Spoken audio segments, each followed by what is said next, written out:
En el video de hoy vamos a trabajar con el género narrativo, pero antes vamos a revisar algunas características de los géneros literarios. De acuerdo con determinadas características generales, por ejemplo criterios semánticos, sintácticos o fónicos, etc., las obras literarias se pueden clasificar en diferentes grupos o categorías, que son los géneros literarios. Hay tres tipos de géneros literarios: el género narrativo, el género lírico y el género dramático. Vamos a caracterizar brevemente al género lírico y al género dramático. En el género lírico hay un poeta que expresa sus sentimientos con la forma del verso. El género dramático son las obras que están escritas en forma de diálogo y que en general están destinadas a la representación. Ahora sí podemos empezar con el género narrativo. Narrar significa presentar una secuencia de hechos, es decir, referir algo que ha sucedido en un espacio y tiempo determinado. Toda narración va a centrar el interés en el hecho o en una acción, es decir, en el que sucede.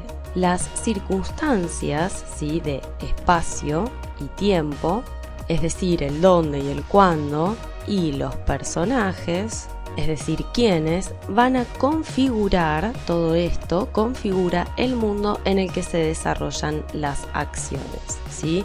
Entonces, en el género narrativo se presenta una acción o un hecho en un determinado lugar y en un determinado momento, en donde están participando también determinados personajes. Y entonces vamos a decir que la situación narrativa surge de la relación de hay tres elementos que van a participar de la situación narrativa. Entonces hay un narrador, ¿sí?, que va a contar un suceso a un receptor.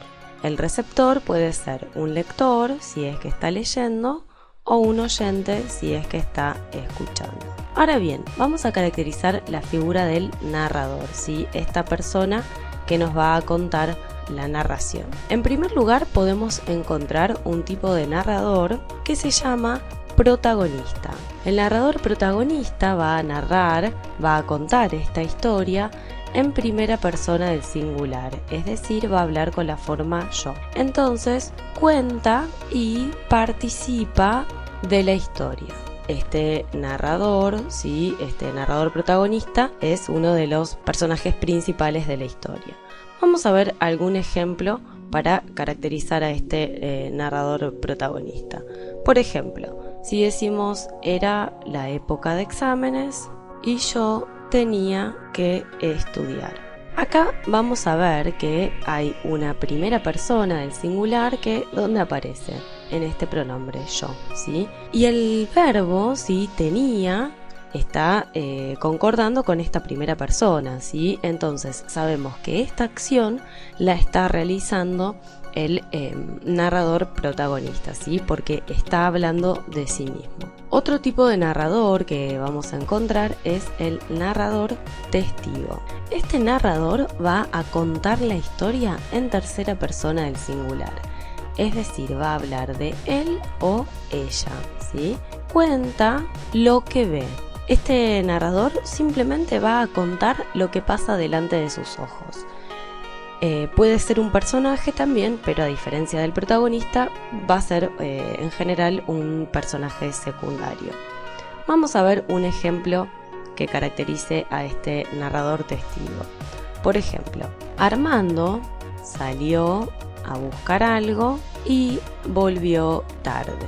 Vamos a ver, según lo que dijimos, ¿sí?, hablamos de una tercera persona del singular. Entonces, ¿qué aparece en la figura de Armando? ¿Sí? Está hablando de otra persona. Y fíjense los verbos, ¿sí? Habla de salir, Armando salió y volvió. Es decir, nos está hablando de acciones que cualquiera puede ver. Cualquier persona puede ver a otra persona salir y volver.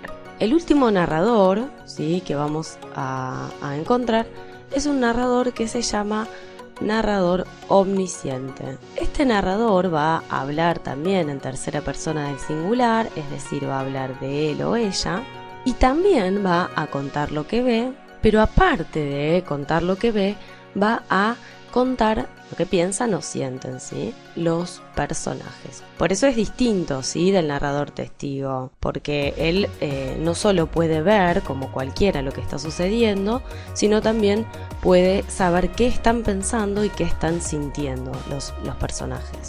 Vamos a ver un ejemplo. La joven pensó que la primavera es hermosa. Acá en este ejemplo tenemos un verbo, ¿sí?, que resulta clave, pensar, ¿sí? Si hay alguna persona que puede saber qué está pensando, ¿sí?, el otro de los personajes, este va a ser el narrador omnisciente, ¿sí? Entonces él puede saber, él habla de una tercera persona, que es la joven, y puede saber qué está pensando esta niña del relato. Vamos a continuar con la caracterización del género narrativo y vamos a hablar entonces de las tres partes que constituyen al género narrativo, ¿sí? Vamos a hablar de una introducción. La introducción es el momento donde se presenta el conflicto, los personajes, el lugar y el tiempo de los hechos. Por otro lado tenemos un nudo, ¿sí?, que es el momento en donde se desarrolla el conflicto y se profundiza en la psicología de los personajes. Y por último tenemos el desenlace, que es el momento en donde se resuelve el conflicto, aunque existen algunos textos que tienen un final abierto o cuyo final presenta ciertas particularidades. Dentro del género narrativo tenemos determinadas especies narrativas. Las especies narrativas son las formas que existen para contar, ¿sí?, una narración. Entonces, algunas de las formas que vamos a encontrar son, por ejemplo, la del cuento. Se puede contar una narración con la forma de cuento, con la forma de novela, ¿sí?, que van a estar desarrollados en otros videos, con la forma de una fábula, de una biografía, ¿sí?, de una crónica, etc. En general, todo relato es una especie narrativa. Y dentro, ¿sí?, de la especie narrativa del cuento y la novela, dentro de la especie narrativa del cuento y la novela, vamos a encontrar los tipos de cuentos y novelas, en donde vamos a encontrar, por ejemplo, un cuento o una novela realista, es decir, la temática va a ser realista con determinadas características, o por ejemplo puede ser un cuento o novela de ciencia ficción, o de terror, o policial, ¿sí? Estos son los tipos de cuento y novela.